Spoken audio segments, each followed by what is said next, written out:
Live from Miami, Florida, broadcasting around the world. You're listening to Patriots Perspective with Christi Tasker. Your news behind the government's facade. Don't fall victim to propaganda or spend another 30 days in the tech gulag. Turn off your television and just listen. Hear the most mind-opening hours of your life as we interview whistleblowers and real patriots for uncensored truth.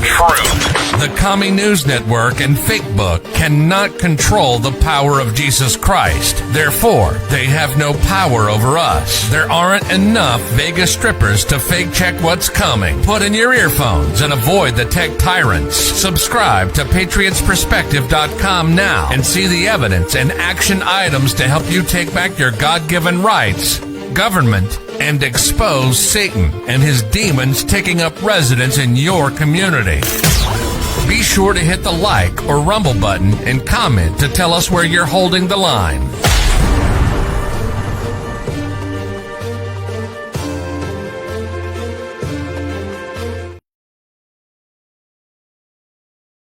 Hello, everybody. Welcome back to Patriots Perspective. My name is Christi Tasker. I am the propaganda destructor and the government gangster disruptor. And today I have with me an amazing guest. He is the uranium whistleblower. He knows all about the Clintons. He knows all about the FBI lies.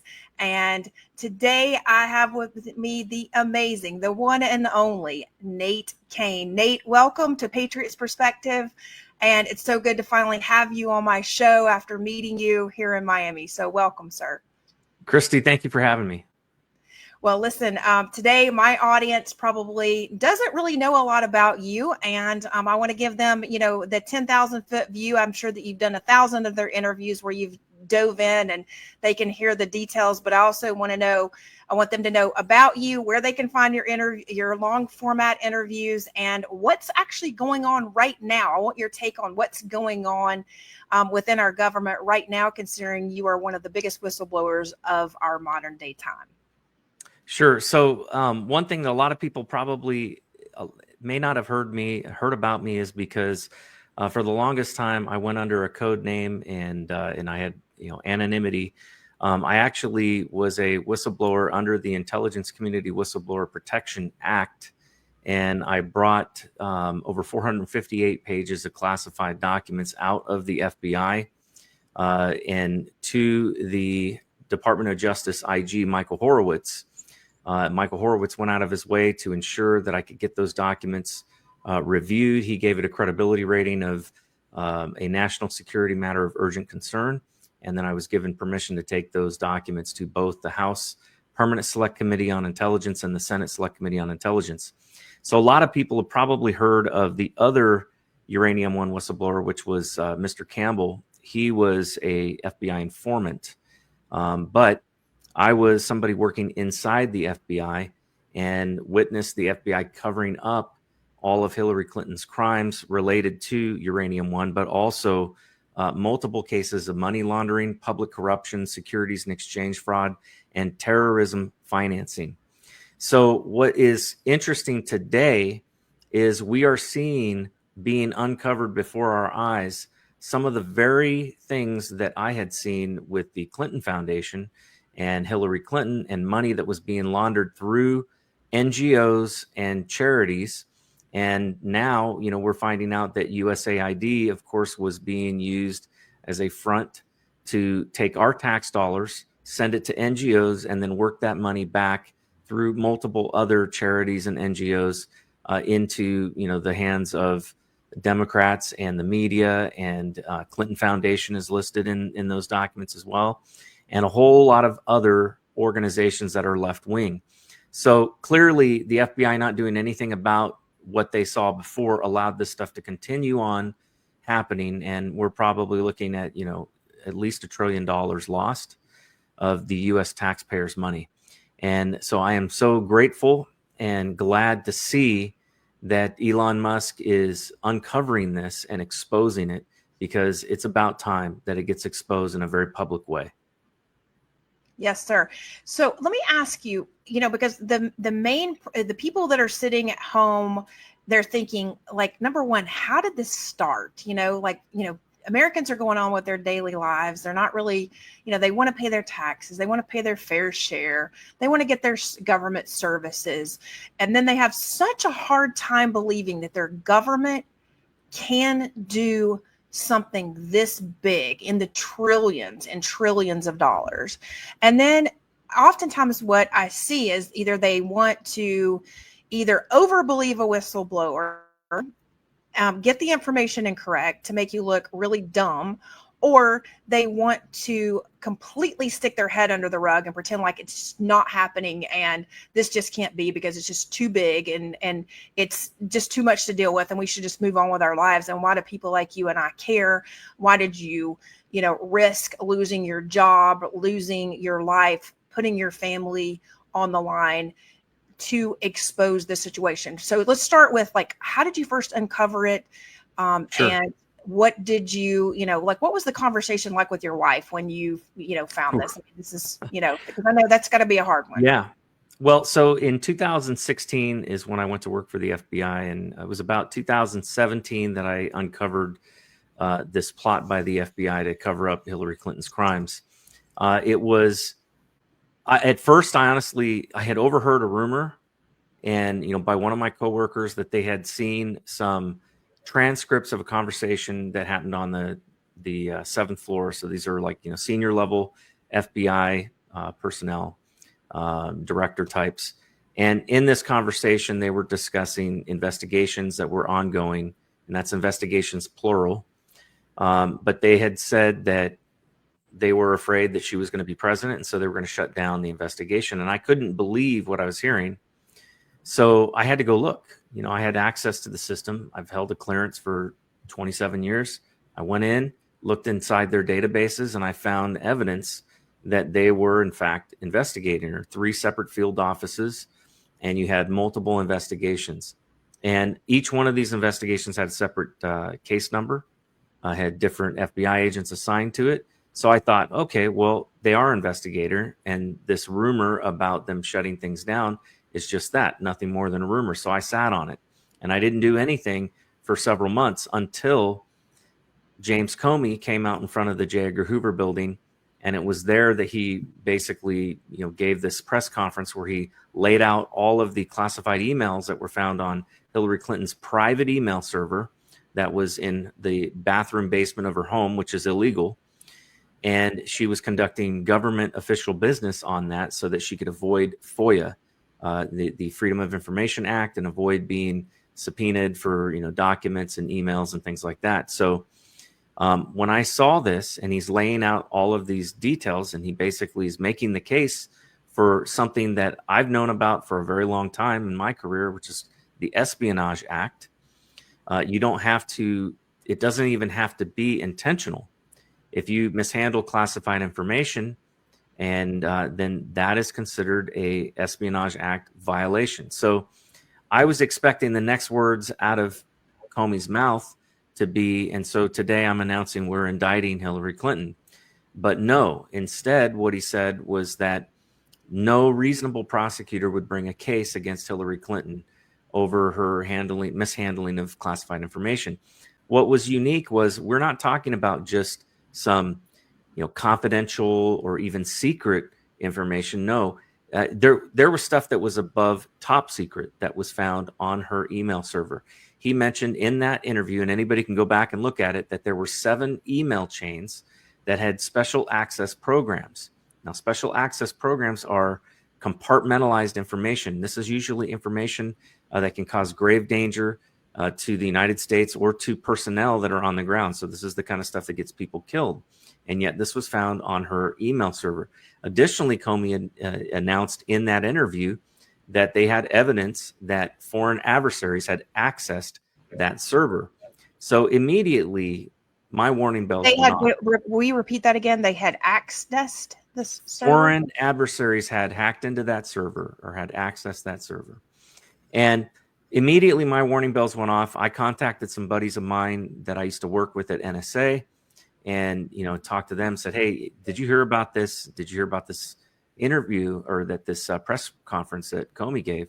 I said, "This email server sounds to me like it was a Dropbox, that this was intentionally a place to drop classified files that foreign adversaries, could log into and get access to, and then you have plausible deniability. And the thing is that once I saw this and he says, we're not going to prosecute her, mind you, at that time, you had a submariner who was, I think, like a low-level guy, took a picture of his hot rack on a submarine, and there's nothing dangerous to national security about the sleeping quarters on a submarine. But he took a picture, and that was illegal, and it violated the UCMJ's policies, and so he was thrown in jail for taking a picture of an unclassified space. But the mere fact that he took a picture on the submarine, it ended up getting him thrown in jail. So that gets somebody thrown in jail for months, but Hillary Clinton walks, without even a slap on the wrist. It was ridiculous. And so I realized at that point that the likelihood that they were going to cover things up was likely true. And then what confirmed that for me was, as Comey was giving this speech, I could hear my boss, basically my unit chief at the FBI, cussing and screaming in his office where he had the TV on, watching this press conference. And I walked in there and I said, "Hey, Chuck, what's going on?" And I said, what do you think's going on here? And he says, "Look, the FBI does not make determinations for indictments. They only investigate. That is our sole job, is to investigate. It is the DOJ's job to indict and make that determination." And I said to him, because I was still somewhat naive at this time, still thinking that maybe there was something else, some greater plot that the FBI had. Maybe they were going to bring, other charges, and they didn't want to, bring that out at that moment. And so I asked Chuck, I said, do you think that they're not going to charge her on this because they're planning on bringing something bigger? Because I knew about these investigations that were going on. No, they're going to cover this up. And so at that moment, I walked out of his office and I sat down at my desk, and I had a very difficult moment of thinking about whether I wanted to just keep my mouth shut and turn a blind eye and continue making the most money I'd ever made in my life on a contract that was easy and I got along with people, or whether I wanted to basically do the right thing, blow the whistle, and possibly destroy my career, put my life, my freedom, and everything else in jeopardy. And it didn't take long for me to make that decision, because I'm a Christian. And I know that someday I'm going to stand before my God. And in James chapter 4, I think it's verse 17, it says that he that knows the good that he ought to do and does not do it, it is sin for him. And so for me, it's not just about not doing evil, but it's also about doing good when you have the power to do good. And so I made a very difficult decision that day to go ahead and blow the whistle. Now, I couldn't do it immediately because I had a very big problem, and that is that everybody in my chain of command was involved, at least at the highest levels. Comey was involved. Rod Rosenstein, the deputy DA or attorney general, was involved. You had the inspector general for the intelligence community, Michael Atkinson, was involved. You had Robert Mueller, the newly appointed special counsel against Trump. He was involved because all of them had been involved in the investigation into Uranium One, which was one of the main money laundering issues that was being looked at by the FBI. And so I had a tough choice. So I did my research, found that the easiest way for me to do this was, and to do it legally, was to go directly to the House Permanent Select Committee on Intelligence. And so I reached out through another person to Devin Nunes, and we set up a clandestine meeting where I initially gave my first disclosure directly to a guy by the name of George Pappas, who was a senior staffer to Devin Nunes at the time. Now, you asked about my wife. Mm-hmm. So yes. That night, I came home, the night of that speech. I came home and I was laying in bed, and my wife, I was not my normal talkative self, and my wife could tell something was up. And she asked me, "What's up with you? What's going on?" And I told her, I said, "Look, I think I'm going to have to blow the whistle on the FBI." And she sat up in bed and said, "What?" And her first words to me were, "Why does it have to be you?" And and it's a good question, because there's a lot of FBI employees there. I was just a contractor, and I was not an FBI employee. I had very little protection. When you are a contractor, the Whistleblower Protection Act does not apply to you. And that act, while it does prevent reprisal, the Intelligence Community Whistleblower Protection Act does not. And as a contractor, the only way that I could go legally was to utilize the Intelligence Community Whistleblower Protection Act. But the problem that I had is the guy that I normally would go through, which would be the Intelligence Community Inspector General. He was part of the plot. And you'll probably remember that Michael Atkinson was the guy who set up Trump by changing the rules so that the Ukraine phone call could be used against Trump to bring a national security matter public to the Congress. And that was all arranged and plotted, I believe, by Michael Atkinson with an intent to try to foil Trump's presidency. So I was in a pretty difficult situation, but my wife asked me, why does it have to be you? And I told her, I said, if not me, then who's going to do this? Certainly thousands of people had probably seen the documents that I'd seen, and yet nobody was going to say anything. Nobody wanted to risk their pensions. Nobody wanted to risk their life. I mean, this is Hillary Clinton we're talking about. But I told her, I said, what if God put me in this position at the FBI for this purpose, and I fail to do what he put me there to do? And she looked at me and she said, well, you do realize this is going to change everything. This is going to have an impact on your family. It's going to have an impact on your kids. It's going to have an impact on us, on probably our future and our ability to, your ability to work at the government. And I told her, I said, I understand that. And she was wanting me to count the cost. And so I told her then, I said, look, I believe I've got to do this. And she said, well, if you feel that God's called you to do this, then I'm going to stand by you. You got to do it. And it was like I said, it was a very tough decision, but I went ahead and made plans. And so the first meeting I had was with George Pappas. A friend of mine drove up from South Carolina, and he picked me up and then picked up George Pappas. And then we drove around the Capitol, and I handed him a thumb drive with most of the documents that I brought out. And I debriefed him basically for 3 hours, after which he asked me specifically if there was more information on uranium one. And there was only a few documents that I had on that, because like I said, it ran the scope of a lot of different money laundering schemes. There was some terrorism financing stuff that was in there, where money was coming out of the Clinton Foundation in regular payments that were paying off the head spokesman for the Muslim Brotherhood in Egypt. And this was all right in the run up to the Arab Spring. You had some securities and exchange fraud and other things like that. But he asked me specifically about an intelligence report, and I did not have that. So at that point, he asked if I'd be willing to go back in and get that report, because they had requested it. They had word, probably from the other whistleblower, about that document, this intelligence report. And he asked if I would go and get it. And so reluctantly, I told him yes. And so he gave me a means of contacting him. I asked him, I said, do you want me to call you? And he said, absolutely not. He told me at that time that he believed that the IPSI had good reason to believe that they were being spied on by the FBI. And he was right.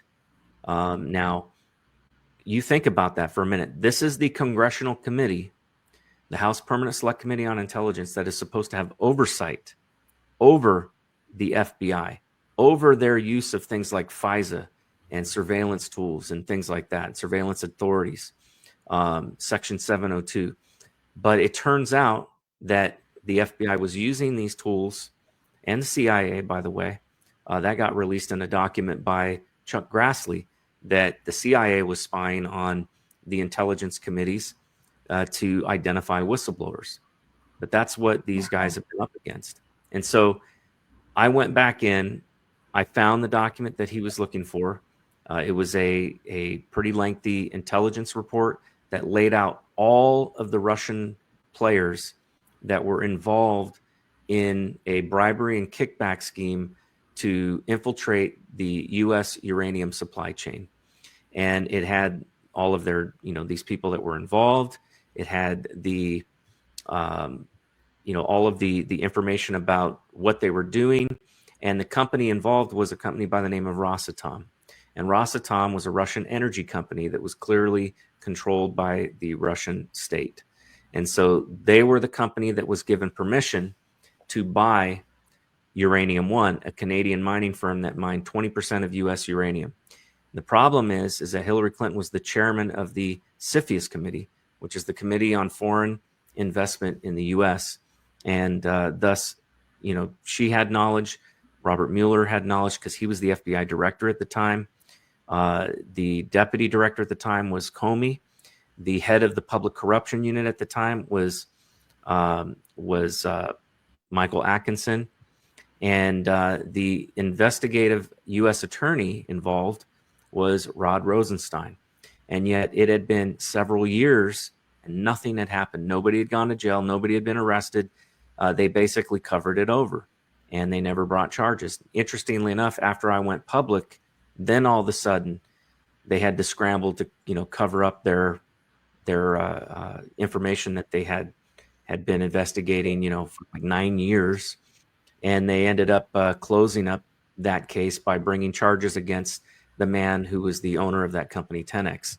So it was a pretty big scandal. But they still never got Clinton during that. Like they just let her go during that. So just as a reminder to everyone, Yeah, and not only that, but the only person who paid, dearly for all of that was me and my family.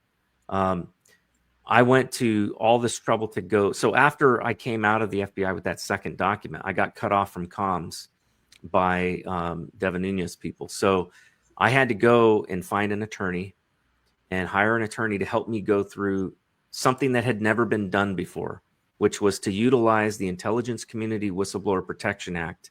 But instead of with the ICIG, we went to the DOJIG, Michael Horowitz. And I was the first person ever to utilize that to blow the whistle. So Michael Horowitz, he did his job and he made sure that I was able to use a code name and protect my identity the whole time. We went through it. Jeff Sessions, the Attorney General at the time, did not do his job. In fact, he completely ignored breaking the law.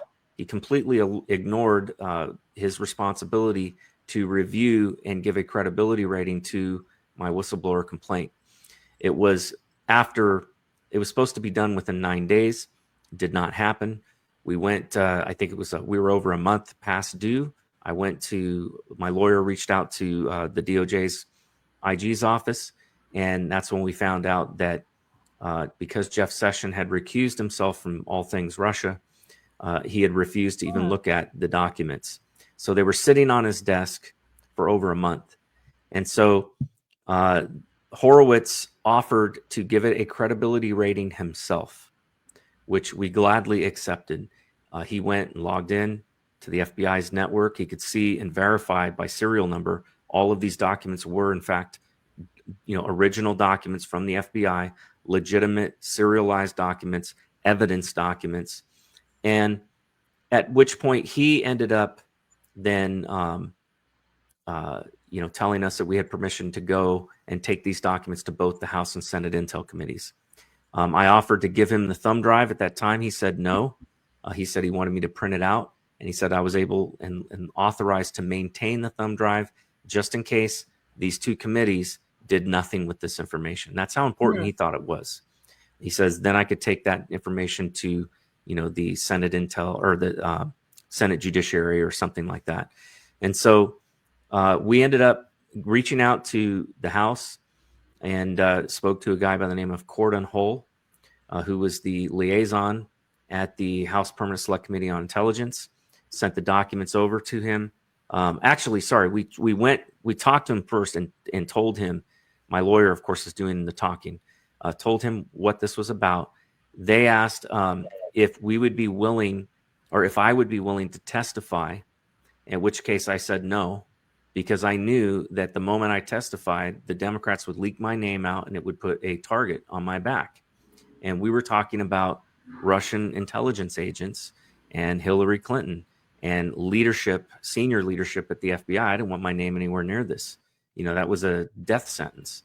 And I ended up. So were you still going to work at the FBI in the process? Were you still going to work there? Like, I mean, I know this may be a silly question, but I want to make sure that the public understands. The first disclosure, yes. But after I made that first disclosure and he asked me to go back in and get this intelligence report, I walked out on my last day. So I had that thumb drive and got basically left twisting in the wind with a classified thumb drive. And at that point, that's when I had to hire a lawyer and go meet. I basically went home and put it in my safe, which is not legal, but I had no other option. And so that's when we contacted the Justice Department IG and started that process. That process took a year. So it had been a year that I had been out of the FBI by the time that, we finally finished our disclosure. But Horowitz actually, when we went to let me go back for a minute. When we went to the House Permanent Select Committee on Intelligence and they asked me to testify and I told them that I did not want to testify, they said, well, then we're not going to take your documents from you. Even though these documents had already been given a credibility rating, they refused to take them. So at that point, we went back to Horowitz and Horowitz was completely shocked. And he said, look, ask them if they will take these documents if I deliver them. So we did, and they agreed. And so he delivered it to both the House and the Senate Intel committees. We later found out the Senate Intel Committee never received the documents, that whoever the liaison was over there basically shoved them in a drawer, and they never even made it to the committee, which is also another breakdown in the whole whistleblower process. But what was worse was once we got the documents to him, we confirmed with Cordon Hull that these were valuable documents to their ongoing investigations into Hillary Clinton's crimes. And at that point, I thought I was done. And we had I think it was maybe about 4 months, and then there was an election, and I think the election had already happened, but it was about 4 months, and no, it must have been right after that. So, because there was the election, then you had a period of time that passed, and then the House took control of the Democrats took control of the House. And so the House Permanent Select Committee on Intelligence removed Devin Nunes as the chair, and Adam Schiff became the chair. 1 month after that, I was raided by the FBI, and 16 agents showed up at my house. They turned my house, upside down, collected all of my electronics, put my family through hell. And then when the agent in charge violated my rights, and I had already told him that I had a lawyer, and he contacted me anyways and pressured me to give him the passwords to my government computer, which that would have been illegal because I had signed, that's not my equipment. I told him, I gave him the contact information of who he could call to get access. He then threatened me. And at that point I said, I don't wish to say anything further to you without my lawyer. And then they decided to retaliate by leaking my name to the New York Times. And so at that point, my name went public for the first time. And after that, of course, we had media people in our yard. We had somebody that went and basically, videotaped me in my car, driving up to my driveway with my license plate number revealed and everything. Had somebody, telling people where I lived. I had death threats. Eventually, I was poisoned twice, and I had the lug nuts on my vehicle loosened right before we had a long trip. I also know that I was surveilled illegally by the FBI for 2 years after it came out that I was a whistleblower. See, what a lot of people don't know is the signals that identify when you're being surveilled. But when I worked for NSA, I was read on to the FISA program, to Section 702, to all of that, to intelligence authorities. And so I knew when I was being spied on. I could tell. I found their tools on my phone. And so there, it was a really horrifying situation that honestly no American patriot or whistleblower should ever have to go through. But I did, and thank God I survived it. The Lord was with me, and I'm still here today. Awesome.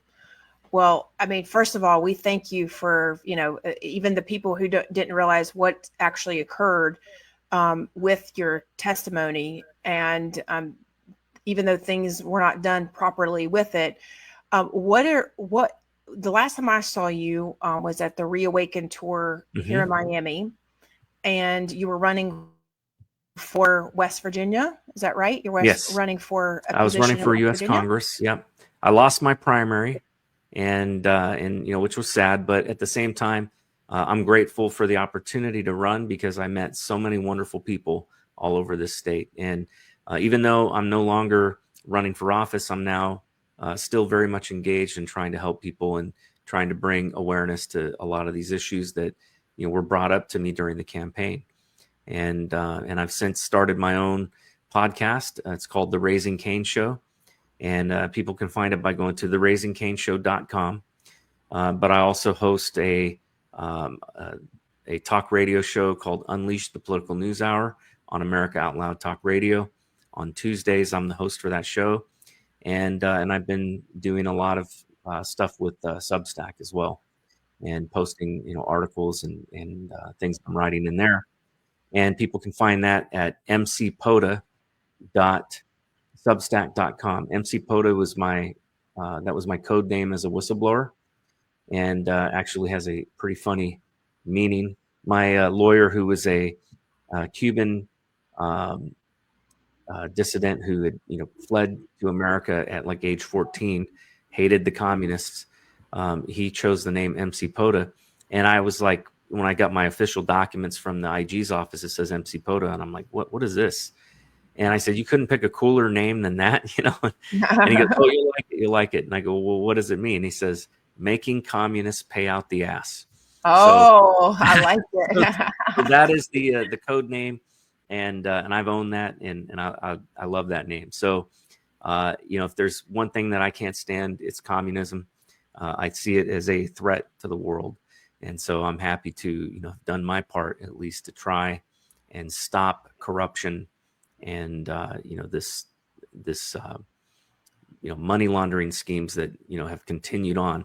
Now, fortunately, Trump won, and because of it, he won with a mandate. Now we're seeing Elon Musk is doing his job with Doge, and they are uncovering massive amounts of money laundering and corruption and waste and fraud. And I think it's all wonderful. And I think that we're going to see justice finally.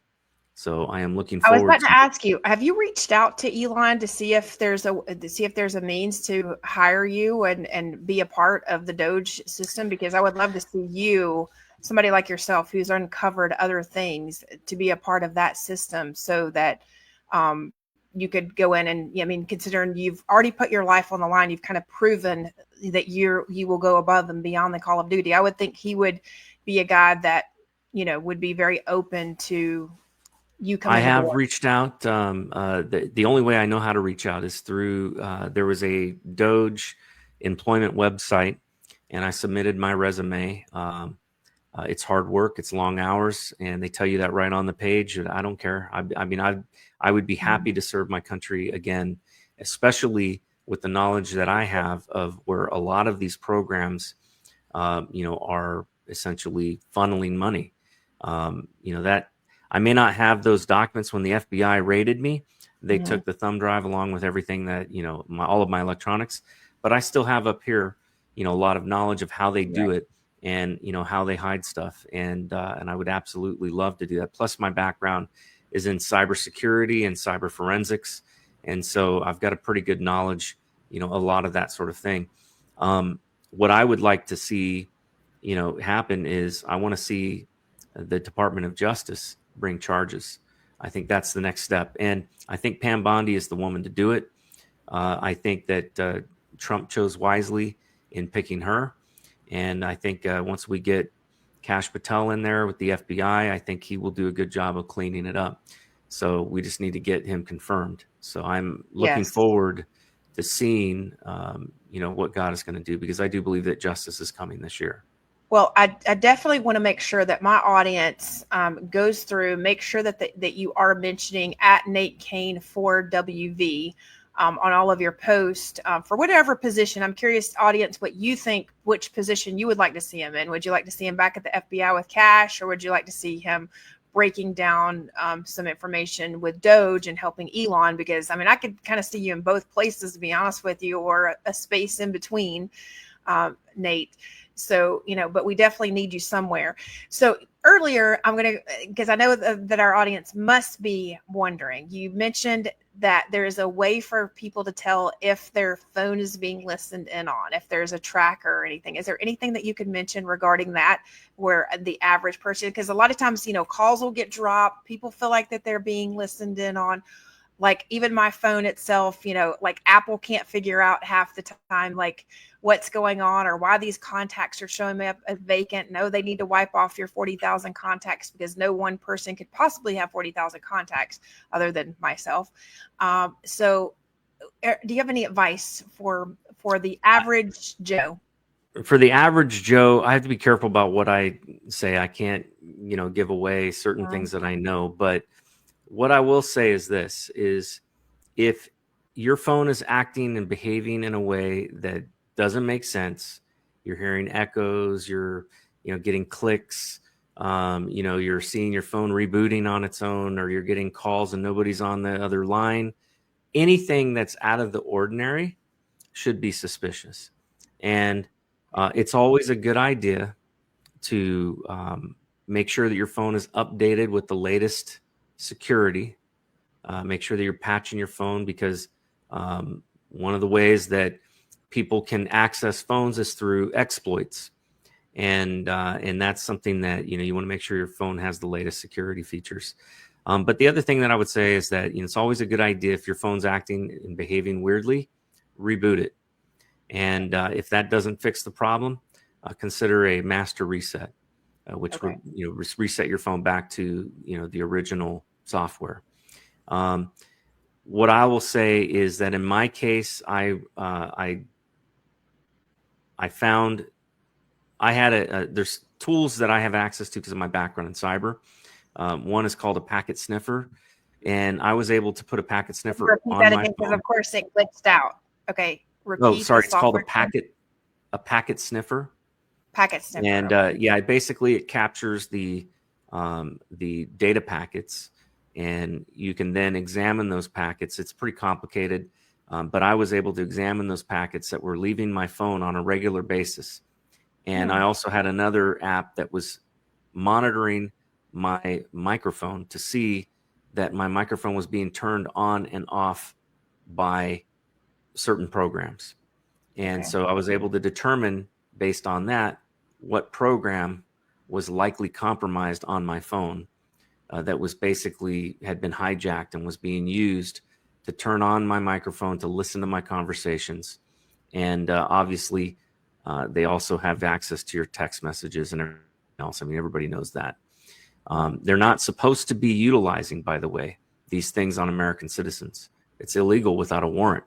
But with Section 702 of FISA, they can get around the warrant process. And what's supposed to happen is that if they unmask you and it turns out you're an American, they're supposed to delete the entry because it was not collected in accordance with the Constitution. But what has happened, as we know, is that there have been over 258,000 illegal uses of Section 702 to spy on American citizens, mostly related to January 6th, but also some related to the George Floyd protests. So this is a bipartisan issue, and the American people need to demand their Fourth Amendment rights be respected, and anybody violating those rights needs to go to jail. It's that simple. Well, thank you very much, Nate, for being on. Thank you for the advice. I know that we're going to have lots of questions, and I definitely want to have you back on. I want to respect your time today. So thank you very much, sir. Thank you for standing up for us as Americans when we didn't even know that we needed it, and we really shouldn't have to have it. But thank you for putting your life on the line so that we can all continue to try to still live free here in America. Any last words, closing words, movies, anything like that you want to make sure the audience does, aside from go to your show, make sure that they're following your show, because you do a great job with your show. You give a lot of information out there too about whenever you have guests on that you interview. So any closing information that we haven't given that you want to make sure that they watch, maybe a movie or anything? Yeah, I was recently in a documentary called Finish This Fight, and folks can go to hear more longer form of my testimony in that documentary, finishthisfight.us/Cain, CAIN. What they'll find there is a guy by the name of Glenn Baker. He's a country singer, a friend of mine. He did this documentary, and he asked me to be in it. But he goes through and shares his story of injustice that happened to him, where he was falsely incarcerated. Eventually he got out, but he lost his home, lost his, most of his business, and lost his car. I think while he was in prison, he got an infection that cost him his cornea. And, this kind of stuff is happening all across America. We have a problem, not just in the federal justice system, but also in the state and local. And we need to do better. We need people who are going to respect the Constitution, who are in those positions of power. And there are a lot of other really great people that are in this documentary. You have Alan West, Ivan Raiklin. You have Craig, the Sawman Sawyer, who goes after pedophiles, and just a lot of great veterans. And that is what it's called, Finish This Fight, a story of a pissed off American veteran. And it's really, it's what it's about. It's about we all fought for this country, but what we found out is that this country has turned into something that isn't what we fought for. And so we want to see change. And it's a very positive and uplifting documentary, even though it talks about a lot of really difficult things. Glenn has a way of adding humor to just about everything. Yeah, and he Glenn's does a really awesome. good job at that. I need to have Glenn on the show. Glenn actually lives here in Florida. He's actually a friend of mine. It's so funny that we have a mutual friend, and he's awesome, funny, hilarious, and a great singer. Oh my gosh. Yes, he is. Yes. And that's how I met him. I had him on my show to talk about a music video that he was pretty amazing music video, very honoring of those veterans that have fought and died for this country.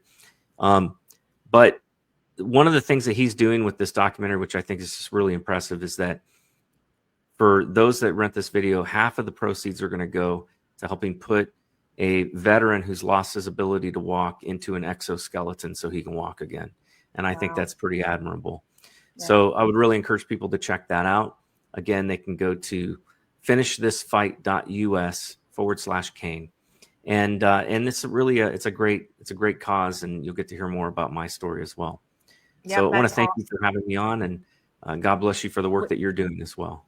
Thank you so much, Nate. And I want to remind everybody that is watching, make sure that you go to Veterans for America First, and that's VFAF.us. Make sure that you sign up, you register, you become a part of your chapter.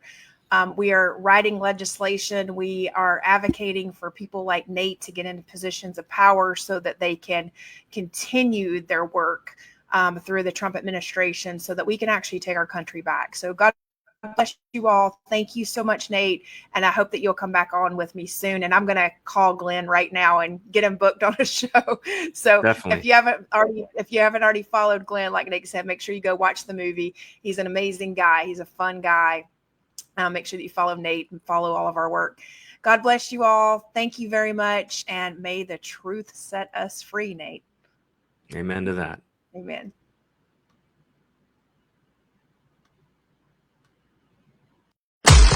Remember, take action. Take action. Don't let big tech win. Share this video with a friend now.